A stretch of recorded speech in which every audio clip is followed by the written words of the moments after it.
बात अब भी वाज़े नहीं हुई। किसी शागिर्द ने यही सवाल किया था अपने उस्ताद से, उस्ताद मोहतरम मुझे समझ नहीं आती, हसन भी मासूम है, हुसैन भी मासूम है, आखिर किरदार एक जैसे क्यों नहीं? तो उस्ताद ने ज़बान से नहीं समझाया, उसके कंधे पर एक रुमाल था, एक पटका था, वो उठा के समंदर में पानी में फेंका। अच्छा जा इसको निकाल के ला। वो हैरान है कि मैं सवाल कर रहा हूँ कि हसन और हुसैन के किरदार में इख्तिलाफ पाया जाता है, एक सुलह कर रहा है, एक जंग कर रहा है, और उस्ताद मेरा अपना जो रुमाल है वो पानी के अंदर फेंक के कह रहे से निकाल के ला। भाई ये कैसा फ़लसफ़ा है, ये कैसे समझाने का तरीका है? कहते हैं जब वो अपना रुमाल, वो चादर उठा के जब बाहर लाया, अब उस्ताद ने शागिर्द को समझाया कि बेटा तूने सवाल किया है, अब सवाल का जवाब मैं तुझे प्रैक्टिकल में दूंगा। वो इस तरह कि हमने इस चादर से निकालना है पानी।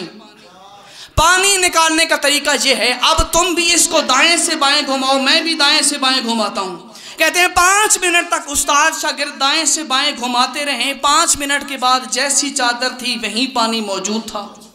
कहा उस्ताद ने कहा तुझे समझ आ गया है, अब तुझे समझ आ गया है कि हमने एक जैसा अमल किया है लेकिन मकसद हासिल नहीं हुआ।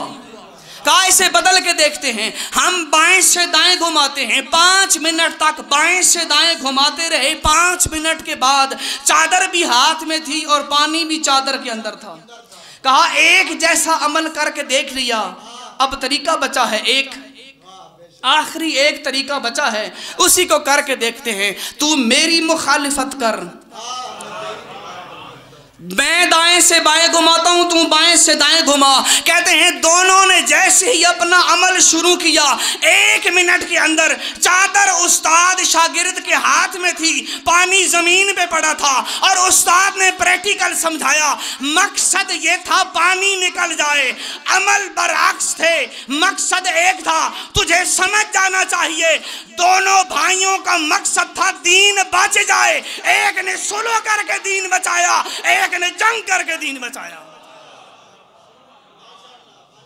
एक ने सुलह करके बचाया, एक ने जंग करके बचाया। तो ये हमारा एजाज है कि अल्लाह ने हमें 14 हादी अता किए।